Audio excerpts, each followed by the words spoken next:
Hi అండి, నమస్తే అండి. నేను మీ ఈశ్వర్ని. Welcome to Budla's kitchen. ఇవేంటా అని చూస్తున్నారు కదా, పండుమిరపకాయలండి. పండుమిరపకాయ పచ్చడి కోసం చూసారా ఎంత బాగున్నాయో పండుమిరపకాయలు. ఇలా మంచి క్వాలిటీ తీసుకోవాలి. మా నాన్నగారు బయటికి వెళ్తే పండుమిరపకాయలు బాగున్నాయని తీసుకొచ్చారండి. ఇది అమ్మ వాళ్ళ ఇంట్లో వీడియో తీస్తున్నాము. అమ్మ అయితే పండుమిరపకాయలు పచ్చడి పెడుతుంది. శుభ్రంగా కల్లుప్పు నీళ్ళల్లో వేసి కడిగి తర్వాత ఒక కాటన్ క్లాత్ మీద అయితే తడి లేకుండా శుభ్రంగా తుడిచి ఇలా 2-3 గంటలు అయితే ఆరబెట్టుకున్నారు అమ్మ, తడి లేకుండా. తర్వాత తొడిమలు మొత్తం తీసుకున్నారు. ముందుగా తొడిమలు తీసి నీళ్ళల్లో వేస్తే మనకి వాటర్ పీలుస్తాయంట. అందుకోసమని ముందుగా కడిగిన తర్వాత ఆరబెట్టిన తర్వాత తొడిమలు తీశారు. దానికోసం ముందుగా అవి తొడిమలు తీసి ఆరబెట్టుకునే లోపు మనకు కావాల్సిన పదార్థాలు చూద్దామండి. ముందుగా కేజీ కల్లుప్పు తీసుకున్నారు, 600 గ్రాములు ఎల్లుల్లిపాయలు, 150 గ్రాములు మెంతులు వేయించుకున్నారు, అలాగే 750 గ్రాములు చింతపండు కూడా తీసుకున్నారు.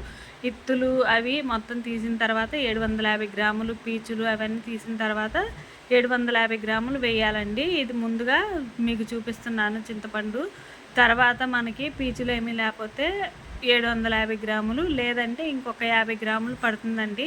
అదే పండుమిర్చి మీకు మంటకాయలు అయితే 1/2 కేజీ చింతపండు అయితే పడుతుంది. ఇవి మంటలేవు కాబట్టి కేజీకి 150 గ్రాములు చింతపండు వేసుకుంటున్నాము. అలాగే కల్లుప్పు కేజీ వేసుకుంటున్నాము. ఎల్లుల్లిపాయలు 600 గ్రాములు, అలాగే మెంతులు వేయించి 150 గ్రాములు వేసుకుంటున్నాము.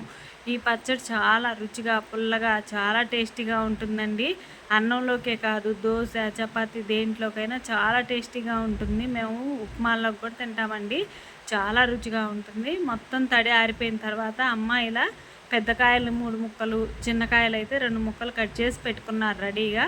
తడి అయితే అస్సలు ఉండకూడదండి, పచ్చడి పాడవుతుంది. ఇప్పుడు వేయించి పెట్టుకున్న మెంతులు కూడా ఒక చిన్న మిక్సీ జార్లో మొత్తం పౌడర్ చేసి పెట్టుకున్నారు. తర్వాత బ్యాచ్ వారీగా అమ్మ కొన్ని పండుమిర్చి, అలాగే కొంచెం మెంతిపిండి, కొంచెం చింతపండు, కొంచెం కల్లుప్పు, కొంచెం ఎల్లుల్లిపాయలు, మొత్తం ఎన్ని బ్యాచ్లు అయినా అవి కొంచెం మొత్తం కలిపి మెత్తగా మిక్సీ చేసుకున్నారు. ఇవి మనం గ్రైండర్కి కూడా ఇవ్వచ్చండి. కాకపోతే గ్రైండర్కి ఇచ్చిన దానికంటే మనం పట్టుకుంటే మెత్తగా ఉంటుంది. వాళ్ళు కొంచెం కచ్చా పచ్చగా పట్టిస్తారు. మనమైతే మిక్సీలో మెత్తగా పట్టుకోవచ్చు. తర్వాత ఎల్లుల్లిపాయలు ఇంకొక 100 గ్రాములు మొత్తం మిక్సీ పట్టి లాస్ట్లో అమ్మ ఇలా కలుపుకున్నారనమాట.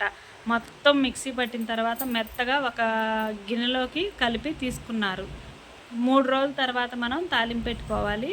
ఉప్పు కానీ ఏమన్నా సరిపోయినాయా లేదా చూసుకున్న తర్వాత మనం 3వ రోజు తాలింపు పెట్టుకోవాలి. ఇప్పుడు నేను మా ఇంటికి వచ్చేసానండి. 3వ రోజు ఇలా తాలింపు అయితే పెట్టుకుంటున్నాను. అమ్మ మా చెల్లి వాళ్ళకి, మాకు అందరికీ తలా కొంచెం బాక్సుల్లో అయితే పెట్టించిందండి పచ్చడి. తలా 1 కేజీ ఇచ్చింది. ఇప్పుడు నేను తాలింపు చేసుకుంటున్నాను. కళాయిలో నూనె వేసుకొని పోపు గింజలు, ఎండుమిర్చి, కరివేపాకు, ఇంగువ అంతా వేసి తగినంత పచ్చడి, తాలింపులో సరిపడినంత పచ్చడి వేసుకొని తాలింపు అయితే చేసుకున్నానండి. 1 నిమిషం మగ్గించిన తర్వాత మనం స్టవ్ ఆఫ్ చేసుకుంటే కమ్మనైన పచ్చడి, పుల్ల పుల్లగా, కారం కారంగా, అసలు ఎంత నోరూరుతుందంటే చూస్తుంటేనే నోరూరుతుంది కదా.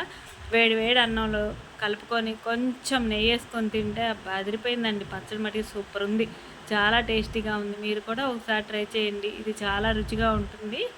ఒకసారి మీరు కూడా ట్రై చేసి ఎలా వచ్చిందో కామెంట్ చేయండి. ఈ వీడియో కనుక నచ్చినట్టయితే లైక్ చేయండి, షేర్ చేయండి, సబ్స్క్రైబ్ చేసుకోవటం మర్చిపోవద్దండి. థ్యాంక్ యూ ఫర్ వాచింగ్ అండి.